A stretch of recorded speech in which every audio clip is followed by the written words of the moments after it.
Howdy, y'all. Seem to be having some technical issues right off the bat. So, trying to see if I'm actually streaming, and apparently I am. So, I had my intro to set up to play, but apparently that didn't happen. I apparently set this up.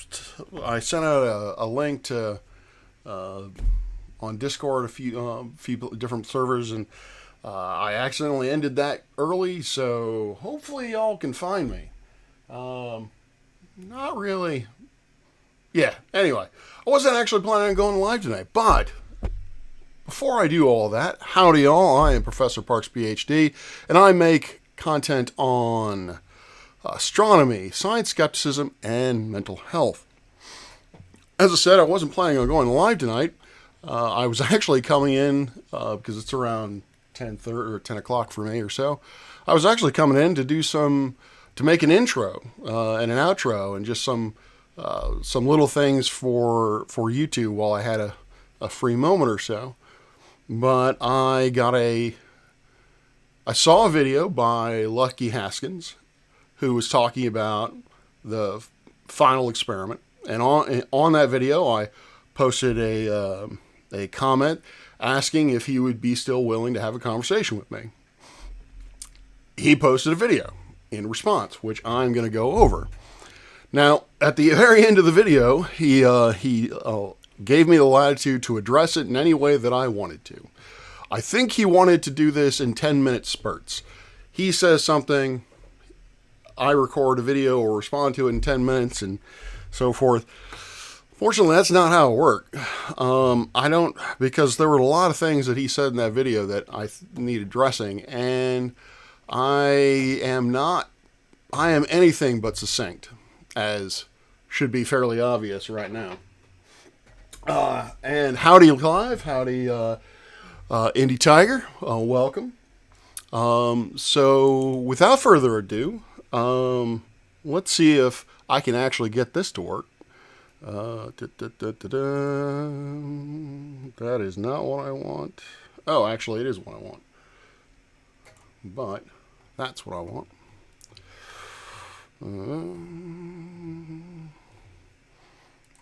Here we go. So, a little bit of backstory on this is, and now I can't see my chat. Okay, now now everyone is seeing my chat. There we go. Let's do this. Or not. Let's do this. Let's pop out the chat. I think I just saw an Askin, awesome shirt. Thank you, brother. My brother got me that.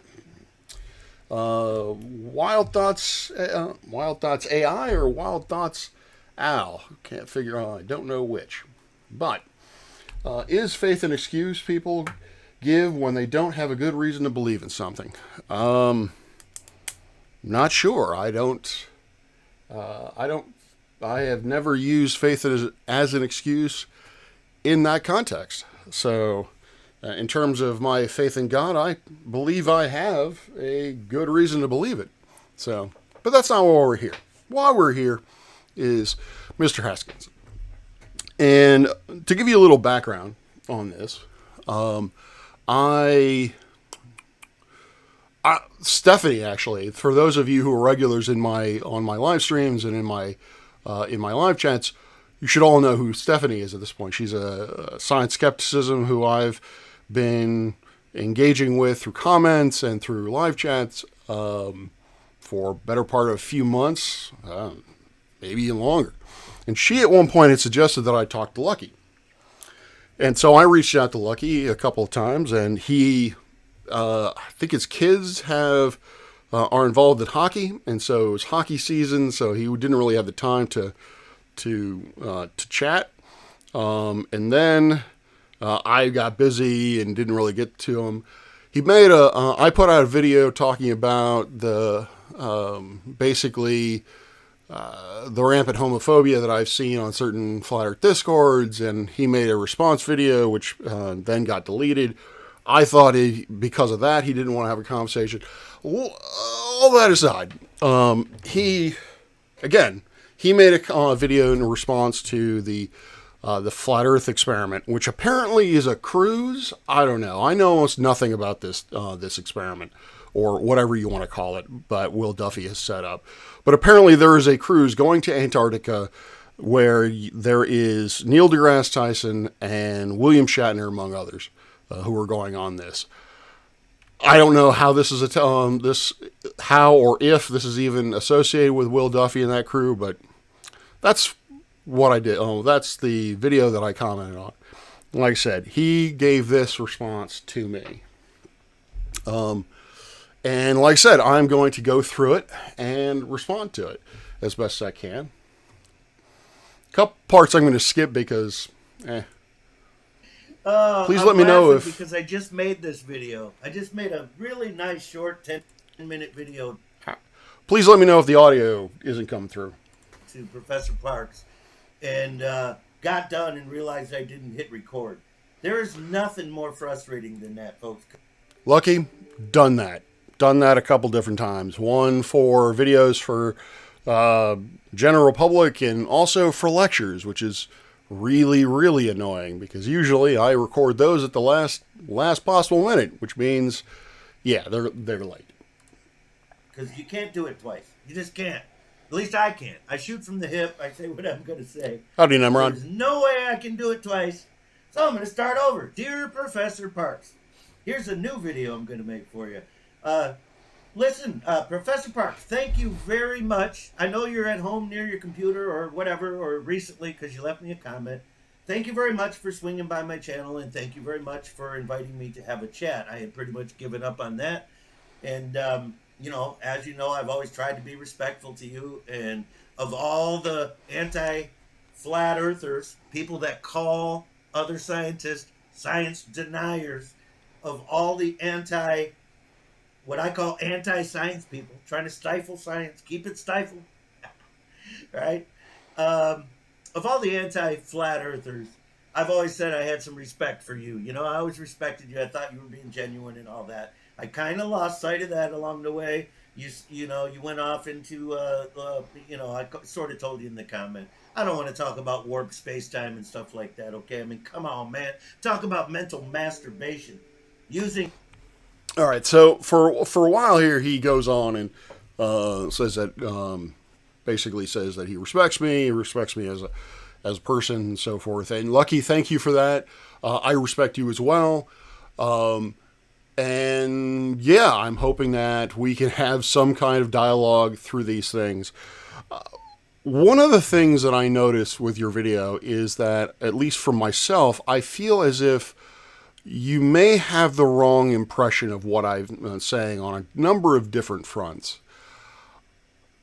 If you watch the very beginning of this video and the very beginnings of my other videos, my intro is that I make videos on astronomy, science skepticism, and mental health. While it is true that in a video or two back in the day when I was feeling rather frustrated or so, I may have referred to flat earthers as science deniers, but I don't tend to want to use that sort of language. Although, you know, I may have said it more recently, but, you know, the dementia is coming in early these days.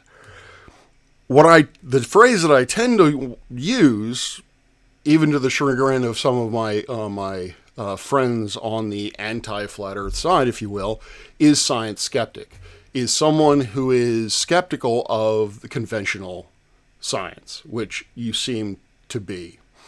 Second point, which you're going to mention later on, is, or as you just mentioned actually, is having a debate or a discussion about flat versus globe. You mentioned one of the things that you've seen videos of mine where I have engaged with science skeptics. And I hope you've got that. I don't want to discuss that either. Not really. I don't want to try to convince you that the globe is real, that outer space is real, or any of that. I don't really want to listen to explanations for why the Earth is flat. I've gotten plenty of that over the years with MC Toon and Conspiracy Cats and Mr. 42, I Can Science It, all these other brilliant creators, I have heard all sorts of different explanations for why the Earth is flat, or why people believe the Earth is flat. On Flat Earth Discords, I've also engaged with people on and heard their ideas of what the Earth is flat. And I can say I have a fairly good grasp of what people say when they say the flat Earth, despite the fact that there doesn't seem to be a whole hell of a lot of consensus with that. Which is interesting, because one of the other things that you folks call yourselves is truth seekers. So for my money, if you are seeking truth, then shouldn't that be on your docket? Shouldn't there be a consent or a look for the consensus as to what it is? Because ultimately, that is the truth, is it not? When everyone can see it and agree upon that that is the truth. Although, hearing myself say that, I'm fairly confident I know what your response is going to be, that truth doesn't matter what the consensus says or not. But it just strikes me that people who are looking for truth are pretty okay with other people's truths being different from their truths, so forth and so on. So no, I don't want to talk about globe versus flat Earth. I'm not interested in that. What I'm interested in is learning why you believe, or why you have rejected conventional science and what it says. And moreover, and I think with you, I think I'm actually going to get this, is I would like to know who's behind it all. From the videos I've seen from you, you imply, in this video particularly, you say, and I'm going to switch over so that is big and strong. In this video, you say that there is someone behind it all, and you name drop the Rothschild. I know nothing about the Rothschilds, other than they seem to be a scapegoat for a certain type of folk. Not saying that you are. I'm just saying that is all I know of them. That is, I haven't looked into them. Perhaps that's on me, but in my entire career, in my entire education, I have never heard that name brought up, aside from science skeptics, and a certain class, a certain group of people. I do not qualify as anti-flat earther. I don't know what. Depends on what you mean by that particular phrase. But I definitely don't want an antagonistic sort of perspective. In this video, also make the claim that I make fun of, and I will own that. In a couple of different forums, I have been, shall we say, a little bit snarky when it comes to certain flat earthers. The flat earth community. But again, on the whole, I tend to, the level I hold myself to is to provide respect that you deserve and that people who believe the earth is flat deserve, as anyone in the world deserves that sort of respect. That is, as human beings. Now, so yes.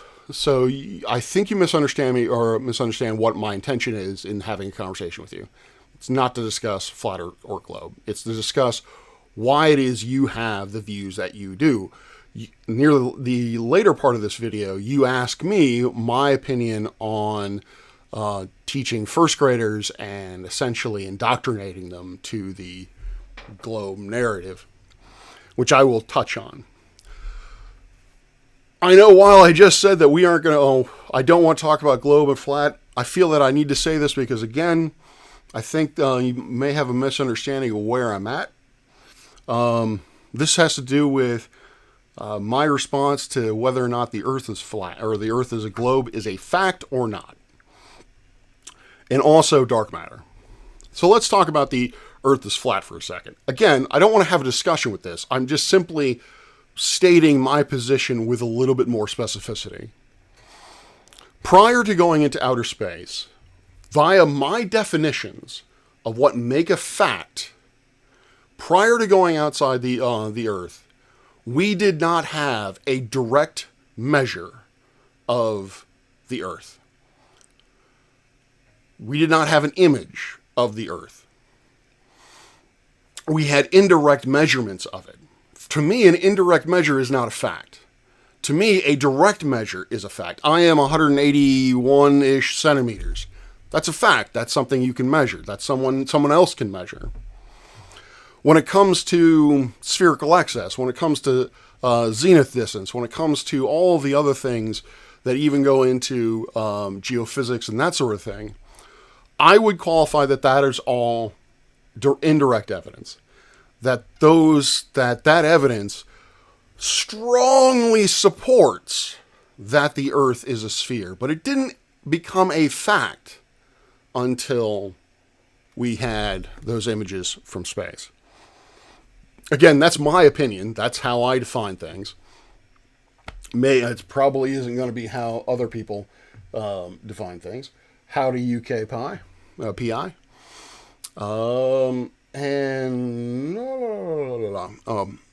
So there's that. And I know you touch on it. I'm going to play it where you basically latch on to space being a tool of indoctrination. Not your words, mine, but that's the context in which I got it. The other thing is dark matter. I don't ever believe that I have said that dark matter exists. I know this may seem semantics, but what I've said is that the evidence suggests there is missing matter, which we, in our parlance, call dark matter. Now, as I tell my students, and as I've said more recently, when confronted with the evidence by Zwicky, confronted by the evidence of Vera Rubin and others, your first option is either there is missing matter or our understanding of gravity is wrong. So today, our research aims primarily have gone with the first. They are looking into ideas that there is matter there that is missing or dark. But there are other camps, arguably not as well funded, but there are other camps that are respected amongst the community that are looking into alternate theories of gravity that are looking into getting rid of this notion of dark matter. If you accept that dark matter exists, if that's the route that you want to take from that first choice, you are left with a second choice. What exactly is dark matter? Those two choices are it's real matter, stars, white dwarfs, planets, so forth, that are just not luminous enough for us to see, or it's something weird. Some kind of particle we have no idea, we've never really conjectured on, or what we're kind of going towards is the community. When I say we, I mean the community. It's going towards cold neutrinos. Neutrinos have been detected, but a cold neutrino or a slow-moving neutrino hasn't.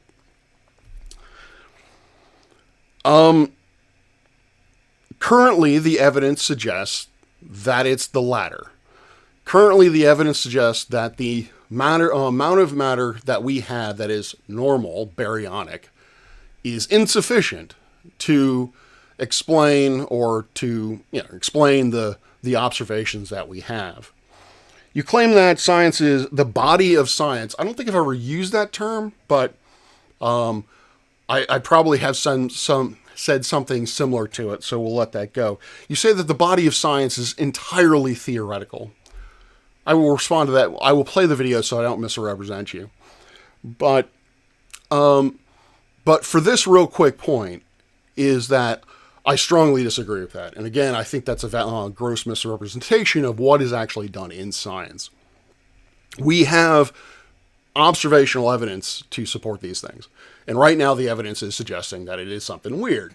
But I do not claim absolutely that dark matter exists.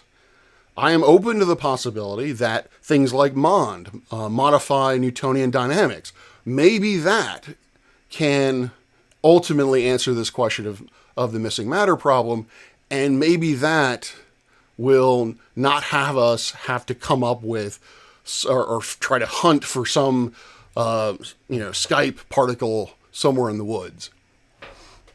Who knows? But I have been very clear, I think, in my videos that a lot of what astronomy, a lot of what science says is not fact. To me, a fact is only a distinct measurement. Everything else is provisional. Now, there are cases where we have an abundance of evidence that if you were to choose to ignore it, then I would question your motives as to why, such as the shape of the Earth. Which, that is what I want to know, is from you and others like yourself, you have encountered that body of evidence, or some portion of it, and you've said, no, I reject that is reality. Not saying you deny science. I'm just saying you reject what conventional science has to say about certain things like the shape of the Earth and so forth. So I wanted to get those out of the way, to be very specific, very pointed as to where I fall on those lines. Looking at the checks. Howdy, PhD Tony.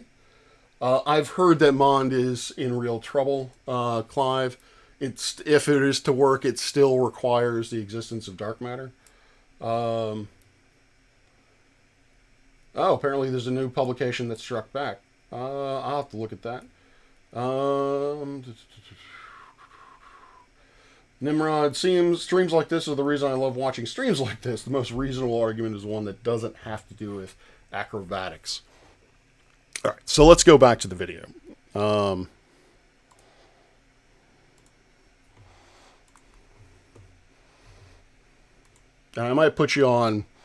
I might make your voice squeaky and put you on fast. Absolute wild, insane, horseshit theories to negate experiment result and not call that mental masturbation and call that science. I got an issue with that. I was going to ask you how modern science, all right, I'll just go it. I was going to ask you how conventional science has negated experiments, but that's not what we're here for. So I'm going to start over. With all due respect, Professor Parks, and you do deserve respect, by the way. Thank you. Accomplished man. Lucky always. I don't know if I'm very accomplished, but thank you. Tips the hat to an accomplished man, a man who works hard. I saw you one time in an episode say, you always had the dream of being addressed as Dr. Parks, and so you worked hard and you went through all this, and you're very accomplished, my man.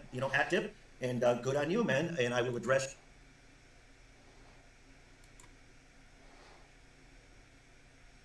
deniers, saying that people said they were prophets. La da da da. We're not going to. Oh, all right. Yeah, I did notice that.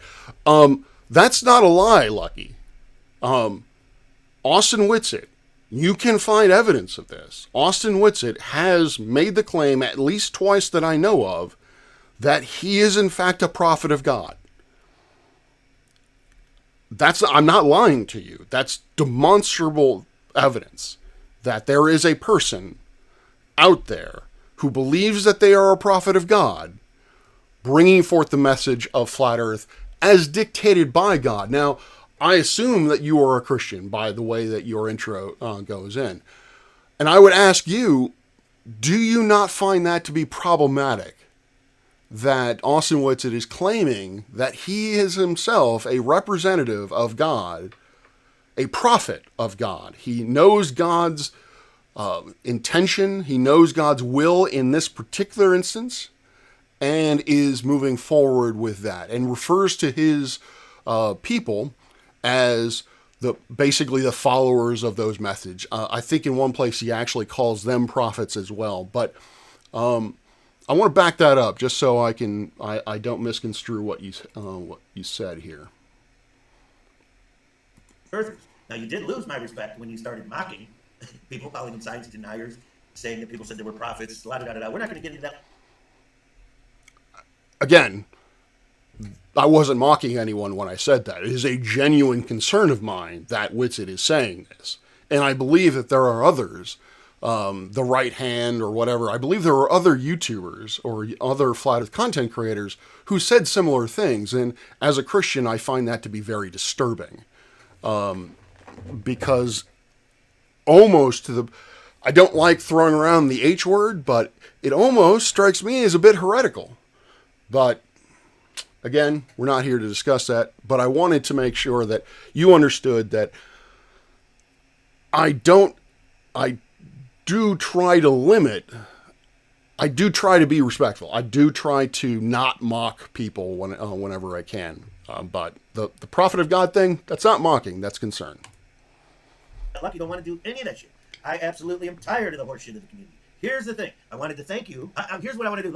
Let's have our chat differently than the other people do. Because most chats, it's supposed to be like, or even a debate, like one guy talks 10 minutes, the other guy talks 10 minutes. Let's just do that. I'll make you a short 10-minute video right now, and you can respond. That way we can both do it from the comforts of our own home without having to link up and be on any crazy schedule, which is always tough for me to nail me down to a schedule. And this should work just as well. I'll just make a short video to you, and you can respond. Because I don't want to have a flat globe debate. I already know what I know. You already believe what you believe. Let's skip that. I asked you a question, and I was very grateful and thankful that you responded. I asked you, is the globe Earth a fact? Now, your response was yes, and then it was kind of a lengthy response, which is as to be expected. And you talked about the body of science, which means you have a belief in the body of science that was presented to you as you went through the indoctrination or education system, the Rockefeller-funded education system.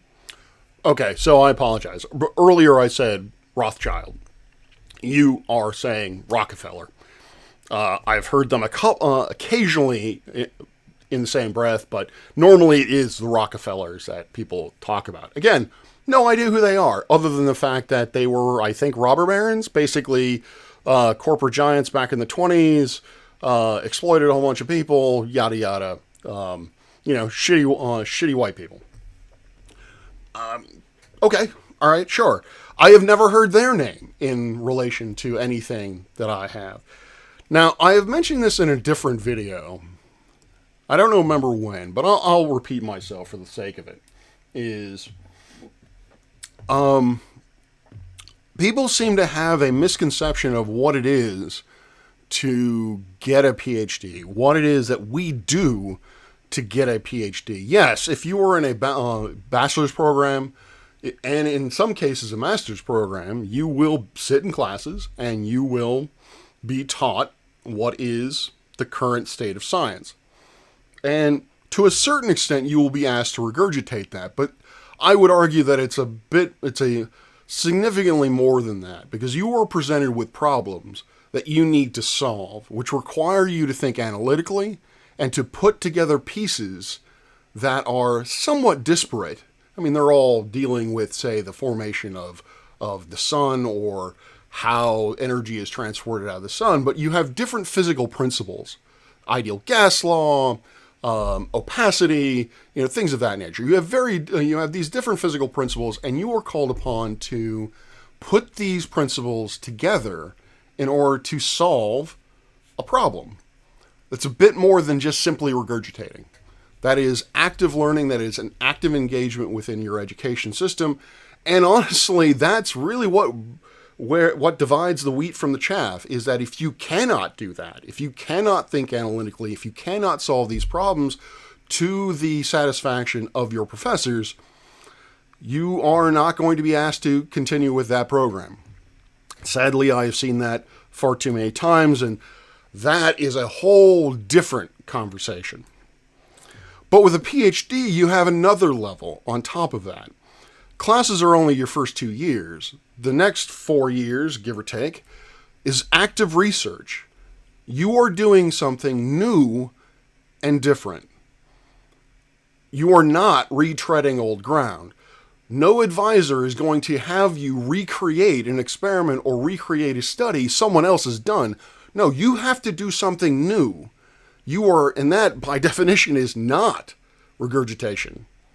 You have to, it depends on your advisor, but most academics, myself included, have a whole bunch of projects in the back of their head that they just haven't been able to have the time to get to and to do that sort of thing. No classes in a PhD in the UK?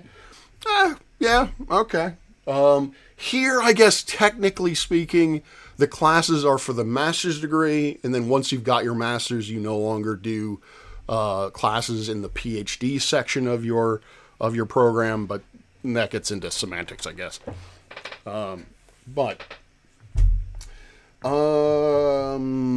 So you are doing something new. You are not regurgitating. Now, like I said, a professor might have an idea in their back pocket and be like, hey, this is something I've always wanted to look into. How about you look into it for me, and I will kind of mentor you through the process. I was going to say guide, but that's kind of a loaded term. Advisors don't pull you by the nose to get to you to a certain conclusion. They mentor you on how best to approach a problem and solve it.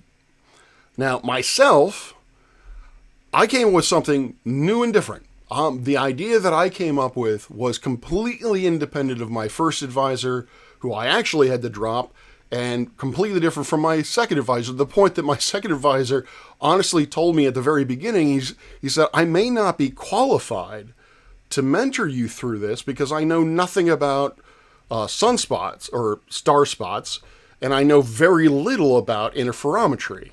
That had changed over the course of his mentorship of my PhD journey. But what I'm trying to tell you is that there was no indoctrination happening. There was no one behind the scenes telling me what to do. And if there was, the question I have for you is, how is that done? Can you walk me through with specificity, how that indoctrination actually occurs? And this is a serious question. For someone who has gone through this program, who has had a great deal of education, I have heard that a number of people referring to education as indoctrination, but I've never heard how the indoctrination actually happens. How does the information get communicated from those who want the indoctrination to occur to the actual educators themselves? Because if we're talking about secondary education or even primary education, I can tell you from folks that I know who are teachers that curricula isn't even standardized across locality. You could have two cities that have different curricula. They have different ways of teaching the same subject, which is one of the reasons why I think our education system in this country is kind of fucked. Because knowledge is, I think you and I would both agree that truth is truth. It doesn't matter where you live. It doesn't matter what your area code is. 2 plus 2 is, or 1 times 1 is 1. Sorry, Mr. Howard. Wherever you happen to be on the earth. So I would like to know how that actually happens. How that indoctrination actually happens. I think that was all I wanted to say on that subject. That you found yourself a member of, right? Now you're sitting at the highest levels of that Rockefeller-funded academia system, right? Okay, so you have a belief. Okay, Rockefeller funded. Again, I'm going to need more specificity as on to how it is funded.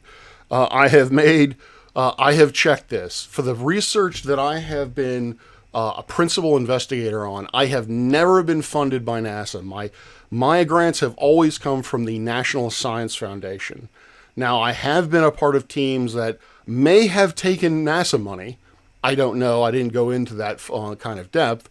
But more than likely, if it was NASA, it was also some NSF money in there. So I'd like to know how the Rockefeller family, or anyone associated with the Rockefeller family, how they are linked to NASA or the National Science Foundation. Again, I would very much like to know names in particular. And then once we have those, I would love to know more about, all right, I'm rambling. I'll get to that again. Again, I would like to know who are these Rockefellers, and please don't tell me to do my own research because I don't have the time for that. If you can tell me who the Rockefellers are to you, and tell me how they interact with various people, then I would very much appreciate it. belief in a body of science. Now, here's the thing. You guys like to call a body of science. Now, what is a body of science? Well, in the case of you're talking about a body of science, it's all theoretical science. And of course, you acknowledge this because you said, yeah, we have a body of science that leads us to believe the Earth to be a globe. Again, I think this is a misrepresentation of what I have stated. A body of science is, hold on, Tony, I'll get to that in a sec. A body of science, or as I would describe it, the consensus of science, one, is not theoretical. The consensus of science is based upon observation and experimentation. I think we differ as to how that's defined. That's fine. And as you say, we don't really need to get into that.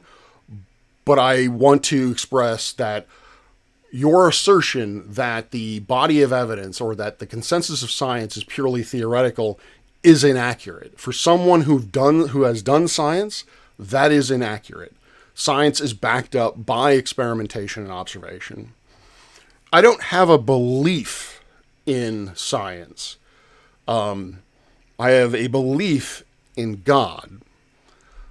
If anything, I have a faith in the process of science. I have a faith in the checks and balances within the scientific method that will essentially support what is true and reject what is not, or at least reject what is not and support which is most likely. Because again, science is provisional. We can't say with absolute certainty something is this or something is that until we actually take a measuring tool and measure it directly. But please do not misconstrue that as saying that we can know nothing, that this is all theoretical if we cannot do that. There is a such thing as indirect evidence. This is not theory. All right. Tony asks, I am curious, does this individual accept that technology and life expectancy and living conditions have improved over the past 400 years? I don't know. His name is Lucky Haskins. That's his channel name, so you can, he basically talks about a moment of truth. I haven't looked a lot of his videos, but he does believe that there is some nefarious goings on that is attempting to indoctrinate us. And at the end, he's going to talk about insignificance, which I'm going to talk about later. So I don't know. Aside from Flat Earth, I am actually not entirely certain what his beliefs are in other areas. I can guess, but I don't know. But we verified it, these are your words, by going to outer space. Now, Lucky, of course, agrees with you 100%. I've been saying this for 10 years. The only proof of any globe is a fake, made-up place called outer space. I didn't. Again, see my previous concepts or my previous statements on proof. Globe can't exist without a made-up place called outer space. Outer space was made up to open up all of the wild and speculative variables that would be needed to create theoretical science that could persuade people to believe that the Earth could be a spherical, spinning, flying object. You guys, this is really simple stuff. It is not rocket science. Pardon me if I'm slow, but it doesn't seem to be all that simple to me. So what you are contending to me is that when you state that science was invented to make people believe that there was a globe, that there was a time in history where there was an argument between is the Earth flat and is the Earth a globe, but there was no knowledge or no thoughts really at all on what was beyond the sky. And then someone, whom I would really like to know who they are, came in and said, oh, look, there's outer space. And because of outer space, the Earth has to be a sphere. That's what I'm hearing from you. What the question I have for others is, particularly Dan the Waterman, is that for hundreds of millennia, really, the astronomy was not done by a single organization. It was not organized at all. Actually, the scientific method, which was fathered by Francis Francis Bacon and then refined later on, which I think was the mid 1800s. I don't know. Somewhere in the Enlightenment, I guess. I don't know. Making stuff up at this point, like the Iron Age being in the 1960s or whatever the fuck it was. But at some point, basically what I'm trying to say is that fairly recently in the millennia time frame, we actually had to start codifying how to do science. Before then, it was basically done by anyone who had the money and lack of a job to do it. And that kind of continued on until the late 1800s, when universities started taking more of a active role in in concentrating and having professors in one location, facilitating research, that sort of thing. So yeah, how does that work? Because the outer space, the concept of an outer space has been around for a very, very, very long time. How was it perpetuated? By who over the millennia, over the centuries? Okay, there's so much misinformation to dig through, the average person cannot decipher the simplicity of the deception. I just laid it down for you. The body of science is a bunch of theoretical stuff, the majority of it imposed by those above you, and of course much before you. The backstory, the 2,500-year-old fabricated backstory, had to be invented. There's three elements to the globe deception. There's the fabricated backstory, there's the meat and potatoes, the theoretical science, and there's a fabricated place on the end called outer space that absorbs all of the mistakes and all of the obvious evidence that points to the reality that we live on a flat and motionless plane. So, how do you explain scientific revolutions? Is that part of the narrative? Because our understanding of science has changed drastically over the years. If this were a narrative, I don't know if you can answer this, but for me, if I had a narrative, I'd want that narrative to stick. I'd want to be able to reinforce that over time. But that's not how science has worked. Science has corrected itself. They have they have acquired new information and have had to revise what we think of. Obviously, as an astronomer, we had the Copernican revolution, where the Earth no longer was the center or near the center of the universe. The sun became the center of the universe. We had the relativity revolution, where classical mechanics was shown to be a special case of a much grander theory of relativity, what you would call bendy space-time or whatever. So why is it that this narrative seems to have changed over the years? And maybe you can't answer this, because that would go into trying to divine the intentions of these people, Rockefellers or whoever. But I would very much like to know why they didn't get their story right in the beginning. So, and again, in terms of, you say that there are people above me. Again, I don't think you quite know how academia works. In terms of what I do and the type of, I'm term faculty, meaning that I'm instructional faculty for the most part. How I teach, there's really no oversight to it. If I get poor reviews from my students, then I will get peer reviewed. They will come in and they will not really look at the content of what I'm teaching. They will look at how I'm teaching it. So it's not as if they're controlling the narrative that way. But for the most part, I have free reign to do whatever the hell I want in my classes. In terms of the research track, the tenure track folks, there is, howdy Judy, there is no authority for them either. They have to justify what they need to do, and I suppose you could say that that is a form of control, in that you have to apply for grants from NASA, NSF, other sciences. It would be the NIH or whoever the geophysicists go to, or U.S. geophysicists go to, or whoever, USGS, I think it is, United States Geological Society? Survey? I don't know. Anyway, there are various funding organizations for all branches of science.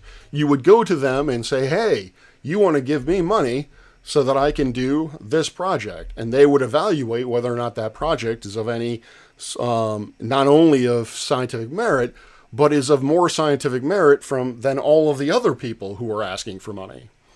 You also have to apply for time on, if you're an astronomer, you have to apply for telescope time, which is basically the same process. You have to justify that what your observations, what kind of science that you are doing is valid, not only valid, but more valid than everyone else who wants to look at, use that particular telescope. That is certainly the case with James Webb. That is certainly the case with Hubble. So what is the, what is the hierarchy? Above me, I have my department chair. Yeah, well, I guess he has control over my job. Above him is the dean of science, whom I've met a couple of different times. If he knows my name, I would be shocked. And then even I don't even really know. There's the provost, and then there's the university president. These people have no idea that I exist. I never hear from them, or if I do, they do it in such a subtle way that I don't recognize it. But again, if you know, I want to know. Please let me know how this indoctrination actually works to get the information that you think is a narrative that I am now imparting to my students. Space absorbs all that. Yeah, but look, survey. We're out in outer space. Okay, you have no globe without making up a place called outer space. This is clear. Those are the three elements of the globe. So you, of course, immediately leaned on what Lucky always says, the most important element of the globe is the fabricated backstory. That's why you, right out of the box, say it's a globe. You talk about the body of science. What's the body of science? It's the backstory, all the theoretical nonsense that came before you, because when you entered the academia system, they told you it was a globe. Now you're just repeating what you were told and saying, well, we have a body of science. Let's get to the point. You said it was verifiable because we went to outer space, which is only on your television. So your stance is that it's okay. You say this a couple times. You say that outer space is only on my television. I honestly don't really know how to respond to that. For the layperson, that is completely accurate. For the person who is an interest in, a person who is a banker, a lawyer, a candlestick maker, or what have you, what they're going to learn about science or astronomy or space or what have you, they're going to more than likely learn about it from TV. They're going to learn it from nightly news, or they're going to learn, showing my age, the 24-hour news cycles. They're going to go to the Discovery Channel, if that's still a thing. They're going to watch documentaries, that sort of thing. They're going to get most of their information from the television or a monitor because of, say, YouTube or TikTok or what have you. A few will read pop sci books. Maybe even a few of them will actually read textbooks. But I agree with you. For the average person, their information is going to come to them from a TV or computer monitor. For me, and for the scientific community, that is nowhere even close to reality. We get our information from that space exists from launching satellites. We get our information that space exists from high-altitude balloons. Undergraduate students at this point I know of a few places. Louisiana State is one of them. I believe we have intentions of doing that here, although there's a lot of intentions going on right now. But I know LSU does it. They are undergraduates who build X-ray instruments to be attached to high-altitude balloons that go up and make actual measurements, and they observe outer space. We at Mason, a previous stream that I did, I made the announcement that, which actually has a funny story, which I will talk about at the very end when you can ignore me once I've done with your message. We are building a satellite to put into orbit in space. So our knowledge of space is not from the TV. It's actual applicable knowledge. It's knowledge in the field. We are working with engineers who have done this before. Now, one could say that we are being hoodwinked, that Dr. Peter Plavchan, the PI for this, is simply being conned by these contractors and by the people in our own engineering school, that when they build these things, they aren't actually going into space, but there you're going to have to, with specificity, tell me who these people are, why they would be doing these sorts of, or how they would be doing these sorts of things. How would they be able to pull the eyes over the principal investigator who essentially has his fingers in every aspect of the project? So, yeah, this notion that that we get all of our knowledge from TV.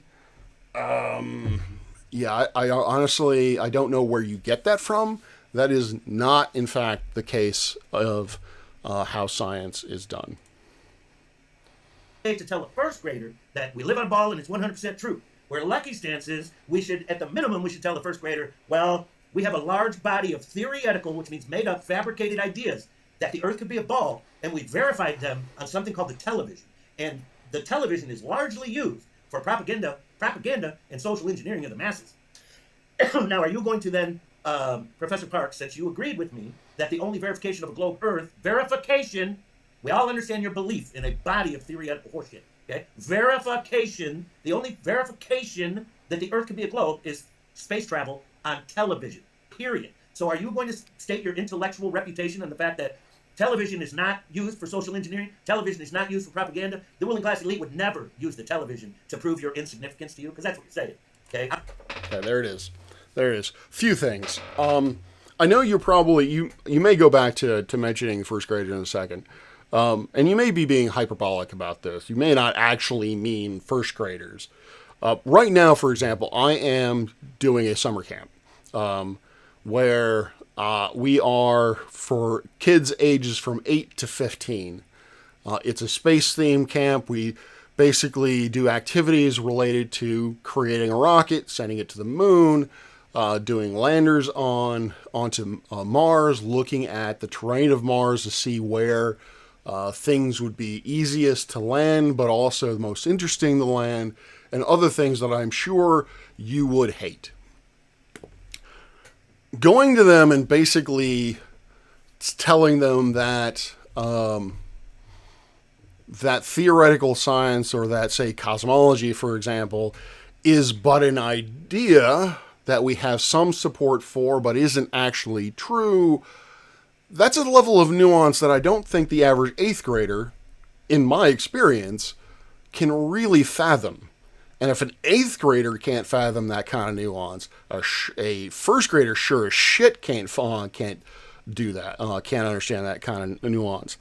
And and you say later on that you want these children to grow and be able to do their own research. Well, if you can basically put these ideas in their head, no, not going to go that way. If you cannot build a solid framework without also having to reintroduce all of these other ideas, basically keep their minds so open that there is no direction from which to go, then they're not going to go anywhere.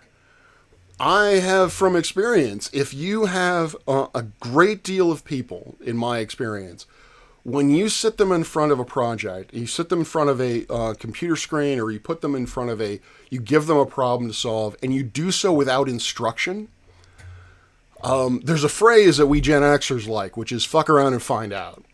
Now, usually that ends up in a violent altercation, but I like it. I adopt it from an academic point of view, in that for myself, when it comes to new code or new programs or new games or whatever, I am the stereotypical dude. I don't read the instructions. I fuck around and find out. And if I can't find out, then that's when I go to my instructions. But what I've noticed is that is a rarity. A lot of people, when confronted with something that they don't have explicit instructions for, they just shut down. They go nowhere. And so what it sounds to me is is akin to that. You want to give these kids so much information, plant so much, I want to say doubt, but that's not really, I don't think that would be fair, but point to them and say, this is one thing that could be happening, but this is another thing. Because again, going back to flat Earth is not monolithic. So if you're really going to do this right, you're going to have to present every single different type of flat Earth so they have some avenue from which to go to do their own research. If you think that that's viable, I question how often you've dealt with first graders, or really people in general, because people don't work that way. You could say that that's more evidence that people are sheep and easily indoctrinated and led around or what have you, but that's the reality of it. So in terms of how to teach, how to actually impart knowledge, I question whether or not that's an effective tool at all if you want them to actively learn. All right. Tony has pinged me. We have retroreflector measurements from the moon and other satellites. That's another piece of example for that space exists. Tony says no seismic evidence demonstrates that the Earth is a spheroid. So again, that goes into, I think you missed the first part of this. Is seismological evidence direct or indirect? Are you, do you start with a model and then which has observables, which you then compare to the observables from the seismograph? Or, pardon my ignorance, seismograph or seismometer. I don't know which. I'm actually kind of embarrassed for not knowing that. I think we can have a discussion as to what constitutes direct and indirect evidence. And if it's indirect evidence, then I would not suggest that it actually is a measurement of spheroidalness. But that, I freely admit this is my definition of things. So I could be mistaken, or my definition could be too stringent. But that's something we can talk about. But that's beyond the scope of this. Everyone should skim the January 30th, 1970. We have evidence from, other than pictures from space, the universal accuracy of the spherical distance formula, the propagation of Rayleigh waves through modern currents around the Earth, the propagation of Rayleigh waves through multiple currents around the Earth. We observe the same seismic waves going around. Okay. The thing is, Tony, again, because you missed the beginning of this, Lucky has clearly stated that he does not care about any of that. He does not care about talking about whether the Earth is a globe or Earth is flat. Now, Lucky, what I believe Tony is pointing out is that the shape of the Earth is not something that we have, that we only have gained from space, or that we have, in your words, verified, which I have never said as far as I'm aware. My terminology is the space measurements have given, or space observations have given us a direct measure of the size and shape of the Earth. Now, geophysics, not my field. And I would imagine that there, if you get into geophysics, there is a lot within geophysics that supports the idea, or supports that we live on a spheroidal shape of a very particular dimension, or a very particular configuration. We talk about the Earth as flat or spherical, but in fact, the geometry, from my understanding, is quite irregular. And the best we can come up with, or the best term that we can come up with, is spheroidal to first order. But anyway, getting back to the first graders and what should we talk to them about. I will tell you this, and you mentioned my intellectual honesty, which I'm a little, okay. I don't know if we needed to go there, but this is an hour. I doubt if you watch the rest of this, I will be very If you've gotten this far, I would be very impressed. Yeah, I can't do these things in 10 minutes. You talk about am I intellectually honest in how I deal with my students? I would say yes, because I tell now my college students, and I would do this with high school students as well, depending on how I felt that they would be able to understand it. I am very open with my students about what science can and what science cannot do. I am probably more on the cautious side than many of my colleagues would like, but I tell them the same things I tell you and everyone else who listens to me on the grand space that is the tubes, is that science can only provide us evidence in support of an idea or a theory. Until that evidence no longer supports an idea, that is what we go with, because we have to use something. We have to go somewhere. Science does not prove anything. Science measurements are facts. Proof is something entirely different from a fact. Science does not prove things. Science gives us the best explanation given our understanding and the measurements that we have. As those grow, the closer we get to what people might consider proof, to an absolute truth. But there again, that starts getting into philosophy, I think. For me, I look at it from a pragmatist standpoint. Can I use it? If I have science, if I have a question, can I use the existing science to answer it? If so, great. If not, then what use is it to me? That's basically how I look at science. Thank you, Tony, for sticking around. I appreciate it. We should have a chat again sometime. What is that? I have no idea. Probably Discord. Let's keep going with this. Outer space is on the television to prove to everybody how insignificant they are. That's the purpose. Sorry, people can't wrap their heads around this. None of this is rocket science. It's all simple. So, Professor Parks, with all due respect, let's talk about your version of what we should tell a first grader versus the truth. Why can't we just walk in and tell them, we really don't know, but they go to outer space on your television and verify it's a globe. If you choose to believe the television, how can we just tell them that? Well, I can tell you why we can't tell them that, because then they would know that the topic is open for discussion. Then they would do their own research and educate themselves. Again, you may be being hyperbolic with first grader, but because a first grader is not going to do that. A first grader is very interested in Skibbity Toilet and Roblox, or looking up stupid games on the internet. They're not interested in trying to understand space or the shape of the earth or any of that. They're interested, I think, first grade, that's probably dinosaurs. I think the paleontologists have their hooks in them at that point. And that's a joke, by the way. So I don't know what you mean by, do you really mean to teach first graders that science is provisional? Again, I've already stated the problems that I expect would occur at that point. Now, when to actually start having that conversation with students, that's a valid question. And one I think that education really needs to look into answering. Now, how you would get that into the U.S. educational system is beyond me, because it's fucked.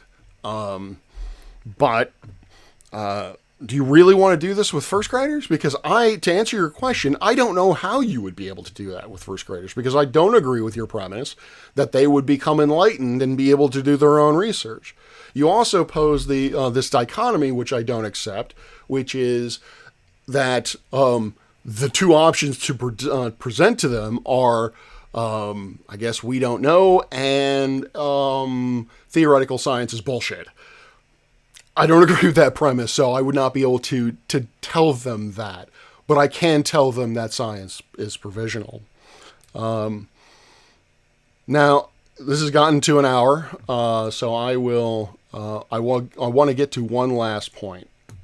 then they would realize they live on a flat motionless plane and that they're not insignificant at all. So we can't have that. Okay? So, Professor Parks, that's where I stand in this whole thing. I'm not going to sit around and talk about the heat transfer of molecules in the thermosphere with you, or warped fucking space-time, or dark energy, while you pretend that dark matter exists. I've heard you say that dark matter exists. Anybody that is willing to... Okay, I've already directed on the dark matter thing before. Let's talk about insignificance. I have made video, at least spoken on this twice. One of the things that every astronomy class that I have ever taught in over the last, let's say, roughly 10 years, every single one of them, it doesn't matter what the astronomy class is. It could be Introduction to the Solar System. It could be Stars and Galaxies. It could be the entire survey course. It could be cosmology. It could be observational techniques. Every single one of them, I start with the quotation on that board or on that picture, which is a picture of the Earth as taken by the Voyager 1 spacecraft. Yeah.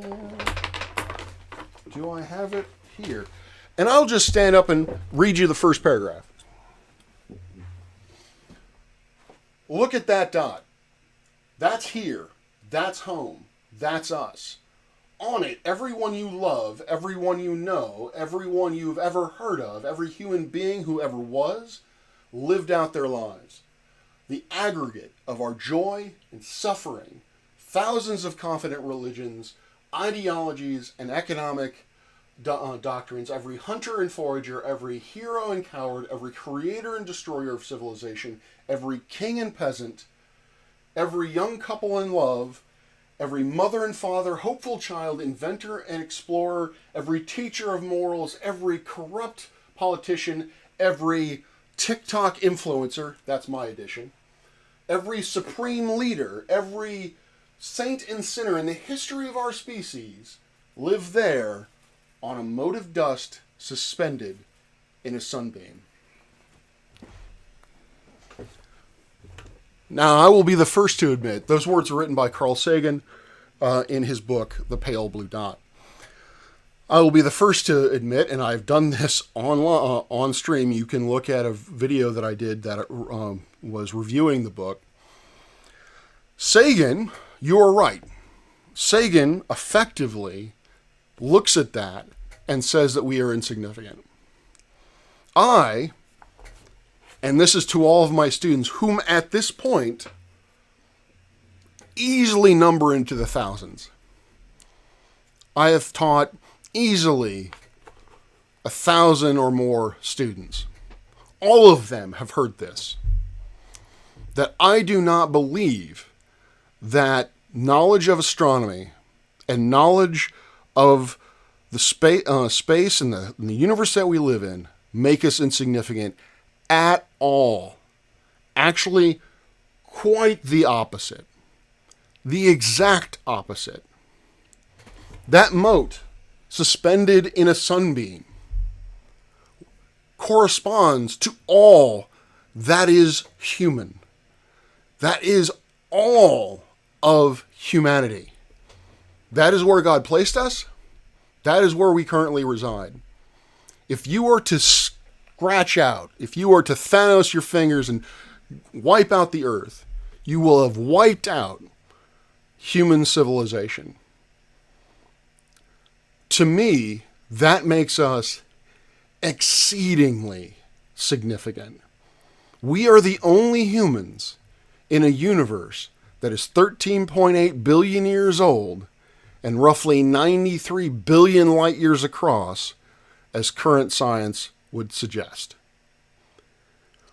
Given that vast amount of time and that vast amount of space, how can one not think that we are significant? How can one not look at the cosmos and say, we are here? We need to be heard. And not only that, I agree that we need to be shepherds of our earth. That part of our significance is our birthplace, is the place that we live on and that we have lived in the past, will live on in the future. This place is sacred. It is not insignificant in the slightest, and we must care for it, or it will die, and we along with it. So this notion that folks have, particularly among skeptics, that somehow astronomy teaches insignificance is it does not make sense to me. It doesn't make sense when Carl Sagan pointed it out, because with Carl Sagan, he seems to indicate that significance has to do with things like location or number of people or things of that nature. And that to me leads down some really dark roads. I cannot speak for the consensus of science. I cannot speak to the other scientists that I have. Because we honestly really don't talk about it, for better or for worse. We don't talk about what the field of astronomy, and particularly cosmology, have to say about the human condition. I'm pretty open about it. I want to have these conversations, but I rarely, if ever, manage to get people into it because they just don't give a shit. I don't know what the religious affiliation for most of my colleagues are. I know some of them are religious, some of them very much are not. But to get back down to it, as you say, brass tacks, this idea, the idea that science and astronomy is pushing, as a whole, is pushing that we are insignificant, I don't see it. I don't, and I have never experienced it. Yes, there are people like Neil deGrasse Tyson who might say objectively asinine things, such as the entire field of philosophy is bullshit and should not be pursued. But he's an asshole and kind of an idiot. As I've stated on multiple fucking occasions, I vehemently disagree with anyone who suggests that our field somehow negates our significance, or is satanic, or is hiding God, or is somehow negating the divine and the sacred. I have in the past vehemently disagree with that. I vehemently disagree with it now, and I will probably vehemently disagree with that in the future. So, passing it back to you, these are the questions that I have. One, why is it that you believe science is telling people that they're insignificant? Because I don't see it. Two, who created the narrative? Why has the narrative changed over time? How is the narrative propagated specifically? I mean, you will say it's taught to the academics and the academics teach it. No, I want specifics.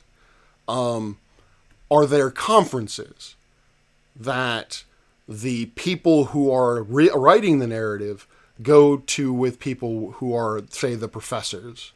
Are there emails being sent out? And to which professors are they being sent out to? How does this, or basically, and I know this might seem flippant, but it is true. I want an org chart. I want an org chart as to how this organization works, how this indoctrination works.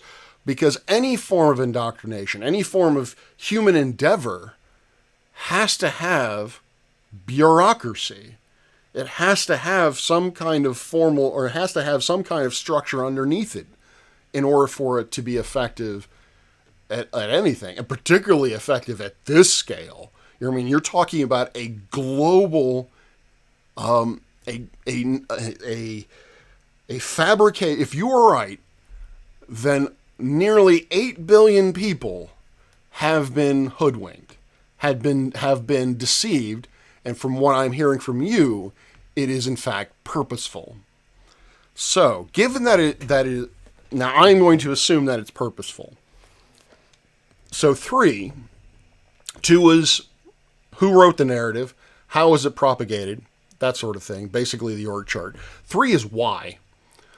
Why? What do the organizers of this narrative, what is their objective? What is it? And I'm sure you will say it is to be insignificant, to teach us to be insignificant. Why is that important? Why is it that these folks feel the need that we as a people need to be taught that we are insignificant? So what is the alternative motive behind that? Insignificance is cannot be simply the end. It cannot be the profit of the underpants gnomes. So I would like to know ultimately the why. What is their agenda? So who are they? What are their agenda? What is their agenda? Let's see. Why is it that, and I guess that's tied into it, why is it you feel that is in fact the narrative? And I think some other questions that I had earlier, which you can go back and look at, is... No, I think that pretty much covers it. Who are they in specificity? How are they going about it with specificity? And why are they going about it with specificity? I think I have been asking that question of flat earther, of science skeptics, since day one. That is what I care about. That is ultimately what I want to know. All right. So that is my response to you, Mr. Haskins. Oh, and I will say this once, not making a big deal of it, but I did want to say this. At the end, you refer to me as Mr. Parks. I would appreciate it if you refer to me as Dr. Parks.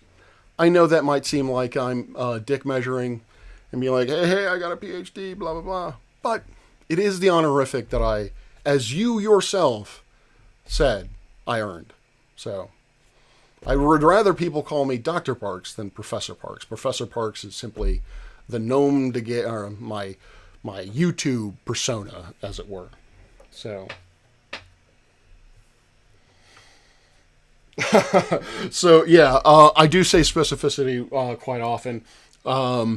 It is kind of my go-to word when it comes to talking about science skepticism, because people often talk in generalities. They speak about them or they, or ether winds that do this, but fail to mention how they do that.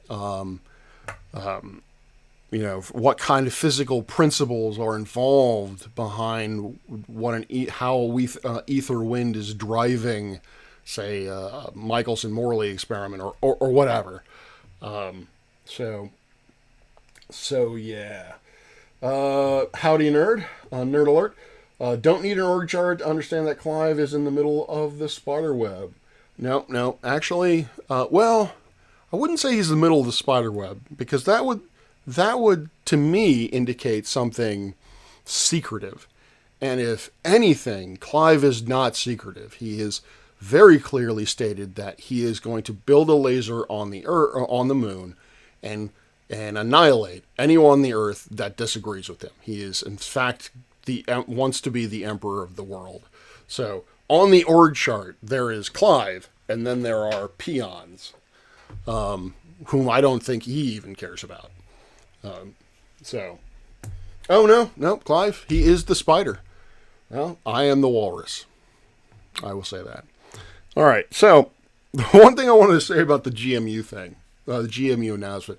In a couple of streams ago, I talked about, there was an announcement on, I think it was the site's called Science Daily, where the headline read, GMU gets 19 point some odd $1 million to yada yada to study dark energy. And I was like, this is some bullshit.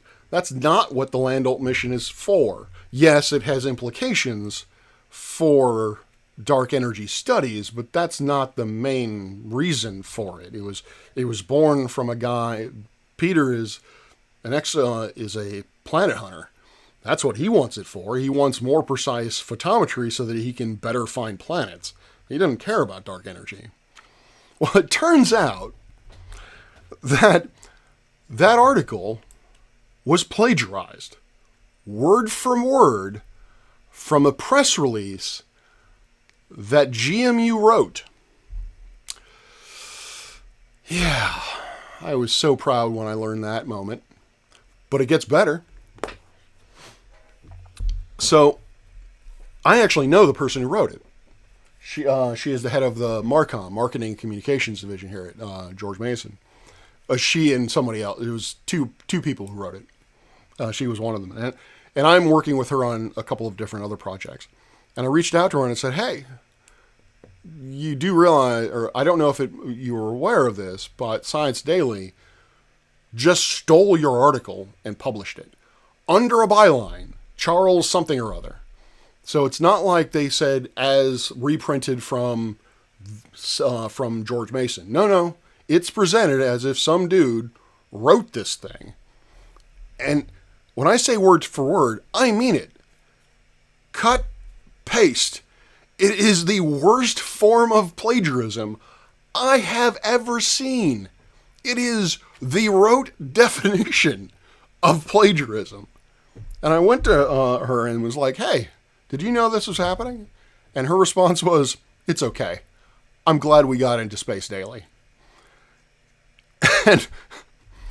and I still can't get over that because, we are all, as professors, we're like, plagiarism bad. We can't have our students cheating. Plagiarism bad. We have lockdown browsers for this. There are websites that you can put in a student's paper and it can search to see if it's been plagiarized from other people. We care about this sort of thing. And yet, for a press release about an achievement at our university, it's okay. So, plagiarism requires a container. So, I don't know. Anyway, that's all for me. It's been about an hour and a half, so I'm basically going to cut it there. What is it? Oh, it's 11:30, or roughly 11:30 p.m. my time. I think that it is time for me to go home and try to get some sleep. So thank you all for being here. Thank you all for watching. I know there was a little bit... Oh, hi, I'm Maya. I know there might have been a little bit of confusion finding me because I put out on Discord a link to an initial stream, which I accidentally cut short and all that. So I very much appreciate you all finding me and listening to me. Lucky, if you're still here, this is really why I wanted to have a conversation with you, is because